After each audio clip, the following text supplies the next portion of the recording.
He thought it would be funny to mock a janitor's son with a chess game in front of his millionaire friends.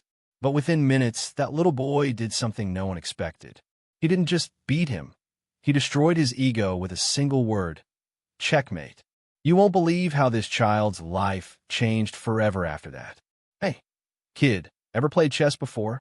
The words bounced sharply off the tall marble walls of Warren Towers, echoing louder than intended in a near-empty lobby. Jamal flinched slightly at the sudden voice that called out to him. He looked up from his battered old library book to see Mr. Kenneth Warren standing there in his gray designer suit, holding a silver-tipped cane, though he didn't need it. The cane was just another accessory to declare his wealth. Mr. Warren was a man everyone in the city knew, a self-made millionaire who loved reminding people that he had worked his way up from nothing, though his version of nothing was still a privileged suburban upbringing. At 52, with slicked-back gray hair and a sharp jawline, he carried himself like a king in his own castle. But that evening, the king was bored. Jamal sat hunched on a wooden bench, tucked away near the elevators, his thin shoulders hidden inside an oversized navy sweater. He was only 8 years old, with big brown eyes that always looked half asleep and a silence about him that made most people ignore his presence altogether. His father, Robert, worked the late-night janitor shift at Warren Towers. Every evening after school, Jamal would come here, do his homework, read his books, and wait until midnight to go home with his dad. Mr. Warren had been hosting a private chess exhibition on the 42nd floor for his elite friends: venture capitalists, ex-champions, hedge fund owners. They spent hours playing competitive matches, drinking imported wine, and clapping politely for each other's brilliant moves. But now it was late, and the games were over. As Mr. Warren walked out of the elevator, slightly drunk on his own victories and the praises of his guests, he noticed Jamal reading under the stairs. He stopped.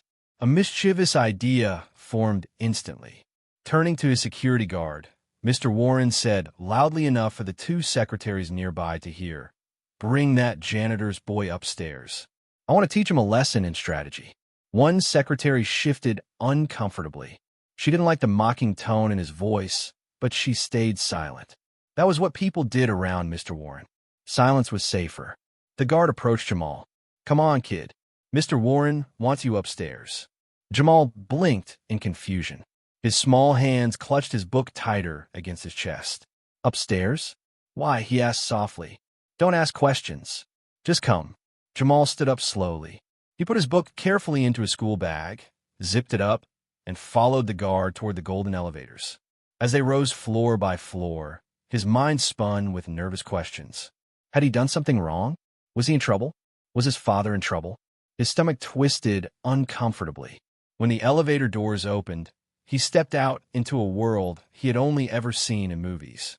The entire floor was glass-walled, revealing the city lights sparkling like fallen stars below. Huge oil paintings hung from the walls. Dozens of black-suited men and elegantly dressed women stood around, sipping drinks and laughing softly. The air smelled of roses and expensive cologne. At the center was a long polished table with several chessboards arranged neatly, their pieces standing in perfect formation like soldiers waiting for battle. Everyone turned to look at Jamal as he entered. Some raised their eyebrows. Others looked away awkwardly. They all recognized him as the janitor's boy, the silent shadow they passed every evening in the lobby. Mr. Warren leaned back in his leather chair, swirling sparkling water in a crystal glass. He gestured to Jamal with his cane. "Come here, kid. You ever played chess before?" Jamal swallowed hard and nodded. "A little bit, sir," he whispered. His father had taught him basic moves when he was 5 using an old cardboard chessboard missing a pawn. Since then, Jamal had taught himself strategies by reading books from the public library. But he didn't say all that. He just stood there, trying to look invisible. Mr. Warren smirked. "Good. Then come sit. Let's see if you even know what a pawn is." He said it loud enough for everyone to hear. A few people chuckled. The room felt colder despite the glowing fireplace. Jamal's cheeks burned with humiliation. He wanted to run back downstairs, to sit under the stairs with his book where no one mocked him. But his feet moved forward on their own. He pulled out a chair opposite Mr. Warren and sat down quietly. His small fingers trembled slightly as he adjusted his sweater sleeves. As he looked up at the millionaire towering over him, Jamal didn't know that this moment, born out of arrogance and cruelty, would become the turning point of his entire life. Because what Mr. Warren saw was just a janitor's silent son. What he didn't see was the genius hidden behind those quiet brown eyes, a genius ready to change his fate forever. As Jamal walked behind the tall security guard, he tried to keep his eyes down. The plush carpet felt like clouds under his worn-out school shoes. His heart thumped louder with every step, each beat echoing in his ears. When the guard pushed open the heavy oak doors at the end of the corridor, Jamal stepped into a world that made his breath catch. The grand conference room was massive, almost like a palace hall. Warm golden lights spilled from crystal chandeliers, reflecting off polished walnut walls lined with bookshelves that stretched from floor to ceiling. Large glass windows covered the entire north side, revealing the sleeping city glowing under the night sky.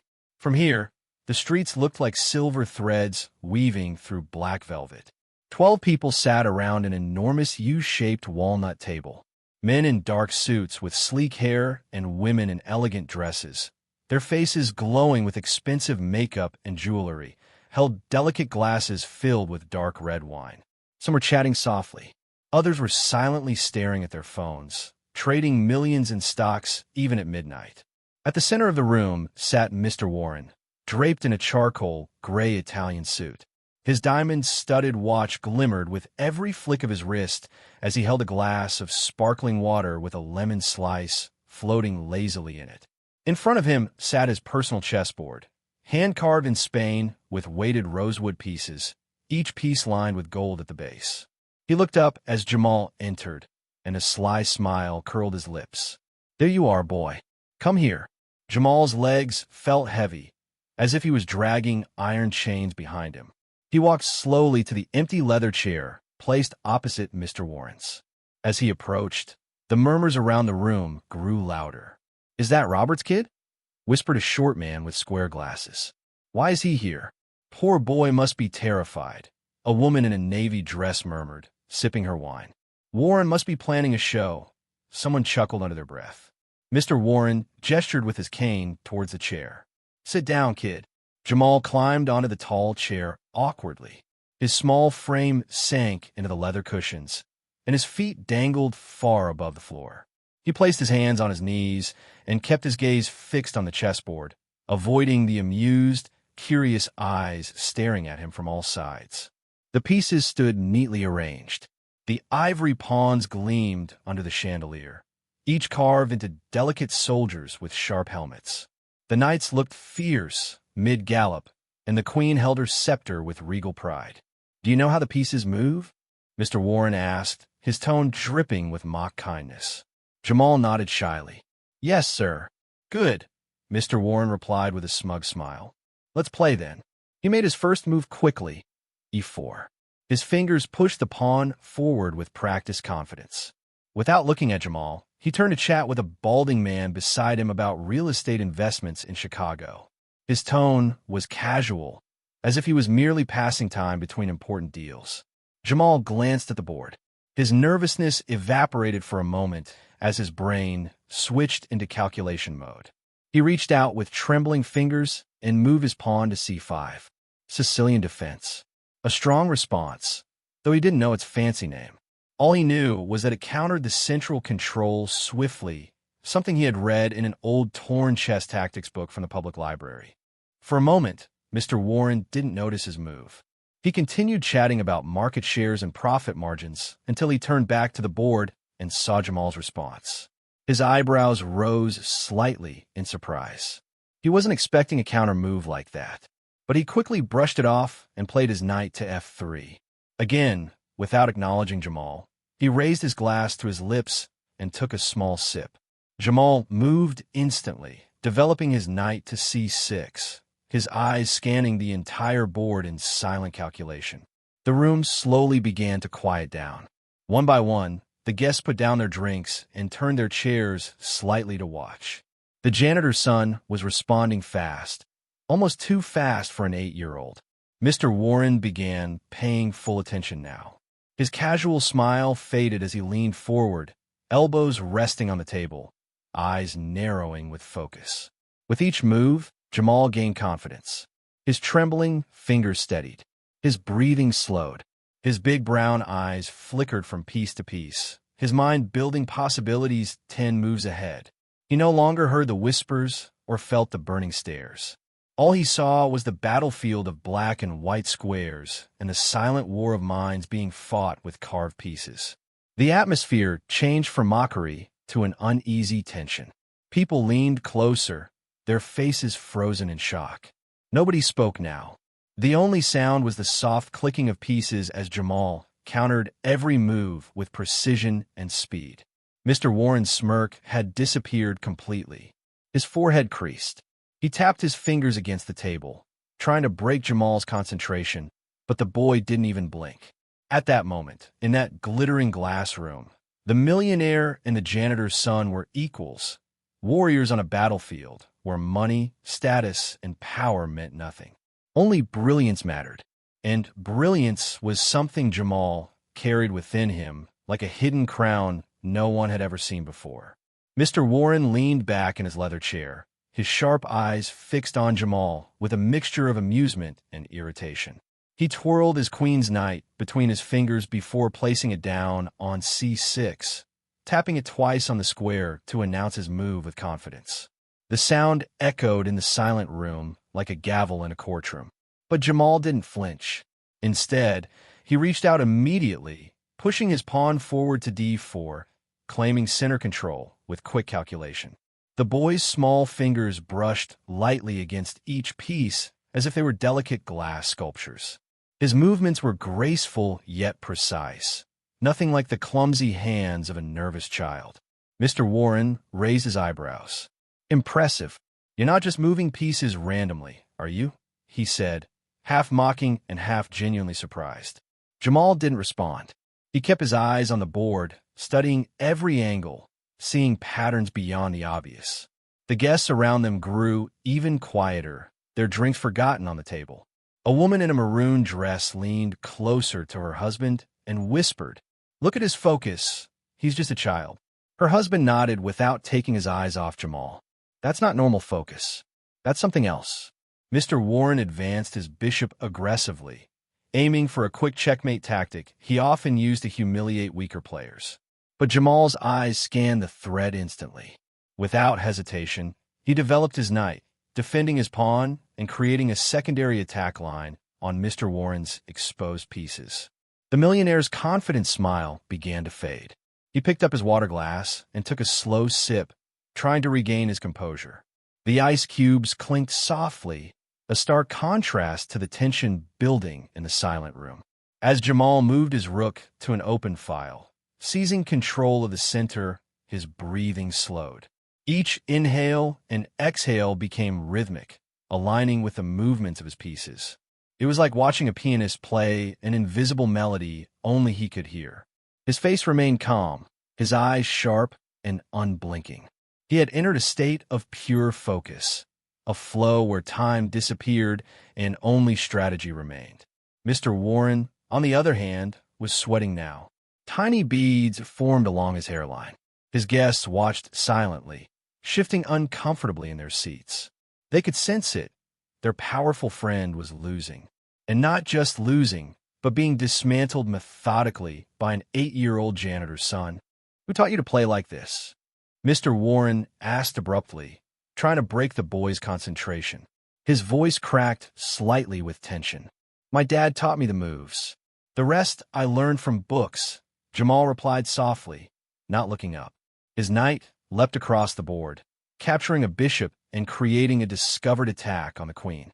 Mr. Warren cursed under his breath, earning a shocked look from the woman beside him. He ignored her and stared at the board, his mind spinning. This wasn't just a lucky child making random aggressive moves.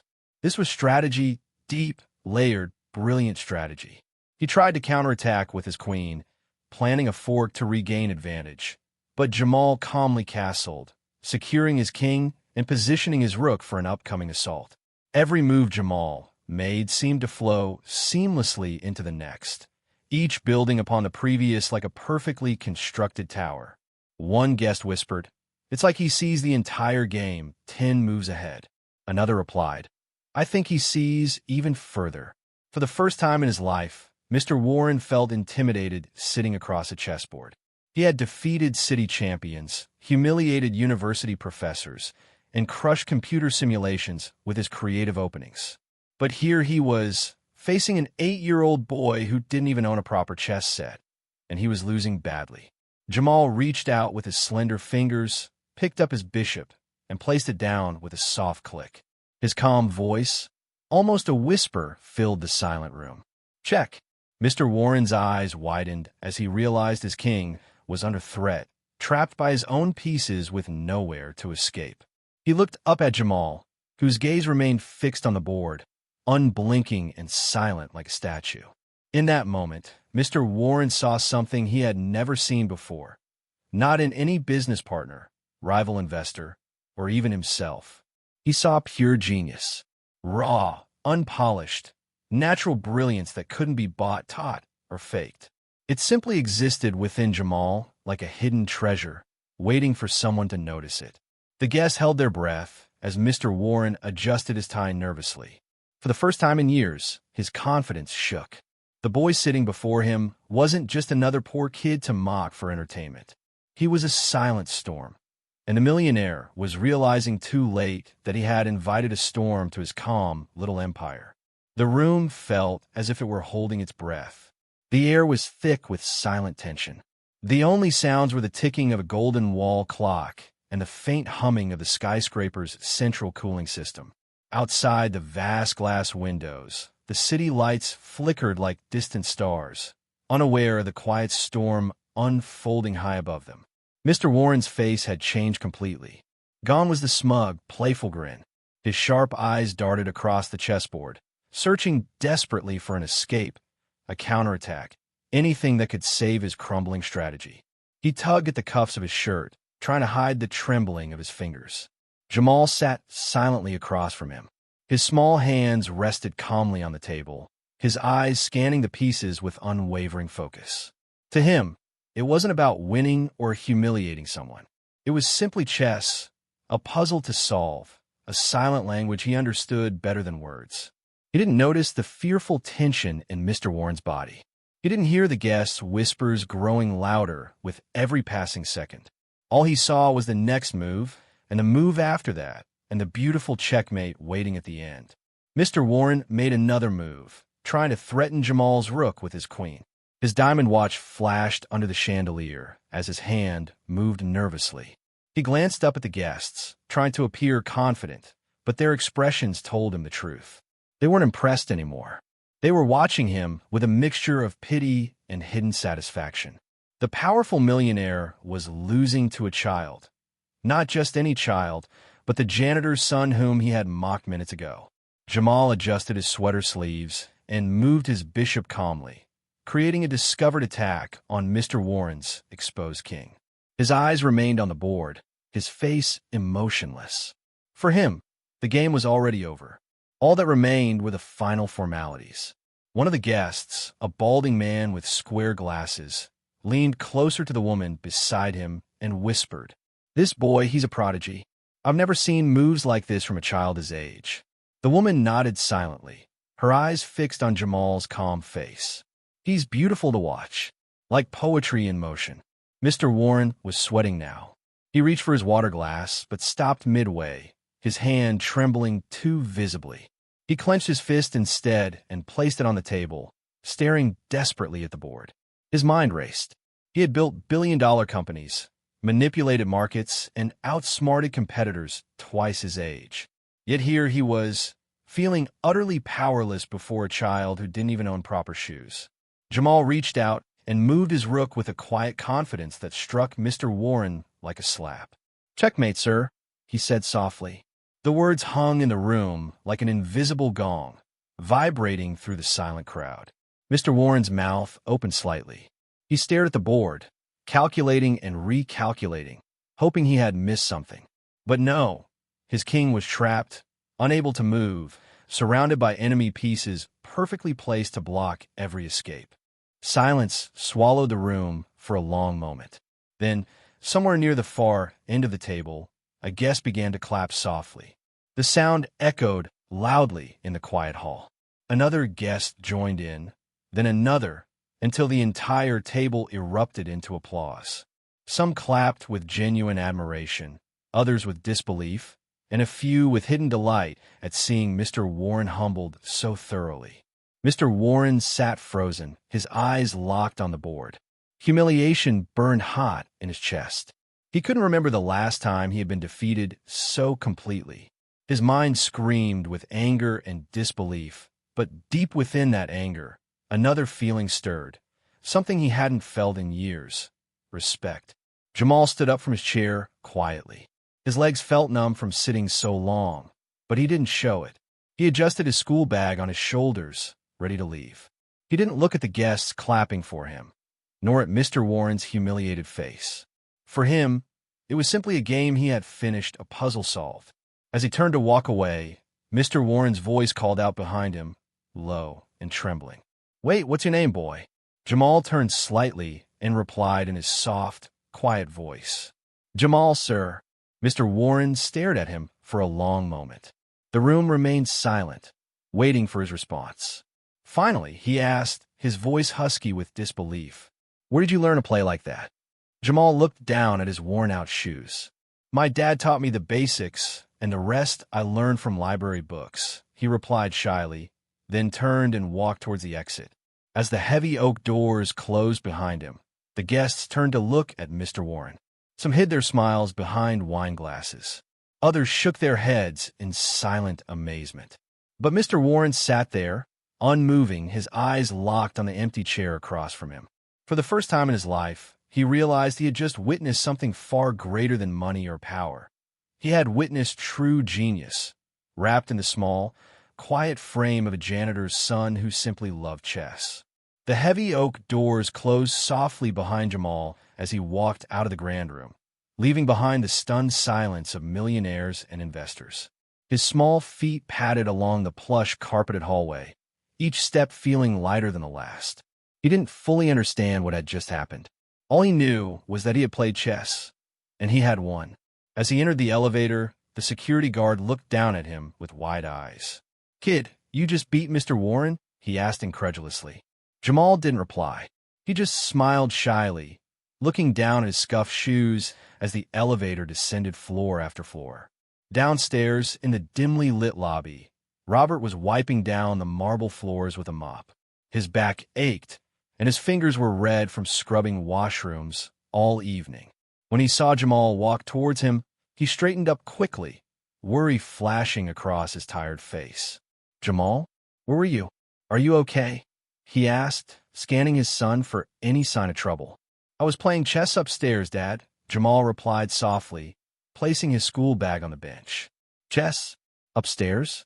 With who?" Robert asked, confused. "With Mr. Warren." Robert froze. Fear stabbed through his chest. "Mr. Warren? Did you do something wrong, son? Was he upset with you?" Jamal shook his head and smiled gently. "No, Dad. I played with him. And I won." For a moment, Robert didn't react. Then his eyes welled up with tears. He dropped the mop and pulled his son into his arms, hugging him tightly. He knew his boy was brilliant. Every night after work, he watched Jamal reading chess books under streetlights because they couldn't afford electricity some months. Every weekend, he saved a few coins to buy old torn chess magazines from secondhand shops so Jamal could keep learning. He kissed the top of Jamal's head and whispered, "I'm so proud of you, son. So proud." The next morning, Mr. Warren sat alone in his corner office, staring out at the sprawling city below. His mind kept replaying the previous night. No matter how he analyzed it, the truth remained unchanged. He had been utterly defeated by an 8-year-old janitor's son. For the first time in years, he felt something stirring inside him: humility. All his life, he believed money and education bought intelligence. But that boy, he had something far greater: raw, natural genius. Mr. Warren picked up his phone and called his secretary. "Bring Robert, the janitor, to my office immediately." A minute later, Robert entered hesitantly, still in his blue uniform, holding his mop awkwardly outside the door. "Sir, is there a problem?" he asked nervously. Mr. Warren gestured for him to sit. Robert sat on the edge of the chair, clutching his mop like a shield. "Your son," Mr. Warren began slowly, choosing his words carefully. "He is extraordinary." Robert's eyes widened in confusion. "My son? Yes. Jamal. His mind. It's unlike anything I've seen in my life. I want to sponsor his education. Private school, a chess coach, tournament fees, everything. I will handle it all." Robert's mouth fell open. He shook his head in disbelief. "Sir, we can't. How can we ever repay you?" Mr. Warren shook his head firmly. "You don't repay me. You raise your son to be the great man he is destined to become. That is more than enough." Tears rolled down Robert's cheeks. For years, he had prayed for a miracle, something to free his son from the silent poverty chaining his dreams. And now, sitting in that cold office with mop water dripping onto his worn boots, he realized the miracle had arrived, not from money, but from his son's own hidden brilliance. With Mr. Warren's sponsorship, Jamal enrolled in the best chess academy in the city. He trained under grandmasters, competed in tournaments nationwide, and won almost every title he set his eyes on. By the time he turned 16, he became the youngest grandmaster in state history, his name shining on news headlines and television interviews. Yet, despite all the fame, medals, and trophies, Jamal never forgot where he came from. Every evening after practice, he would sit with his father, analyzing games and reading books together, just like old times. One day, as he prepared for an international championship, he asked his father, "Dad, do you think Mr. Warren still remembers that day I beat him?" Robert smiled softly and replied, "Son, I don't think he will ever forget, because that was the day he realized true greatness has nothing to do with wealth, and everything to do with the mind and heart." Jamal nodded and smiled, his eyes shining with quiet confidence. He knew his journey had only just begun, but he also knew that no matter where life took him, from glittering tournaments to grand halls filled with applause, he would always remain the janitor's son who sat under dim library lights, dreaming of a world far bigger than anyone could ever imagine. And it all began on a night when a millionaire mocked him for entertainment, but walked away humbled by the brilliance of a child genius. Thanks for watching this story till the end. If you believe in hidden talents and life-changing moments, don't forget to like, share, and subscribe. I'll be back soon with another story that will touch your heart and open your mind. Stay inspired, stay strong.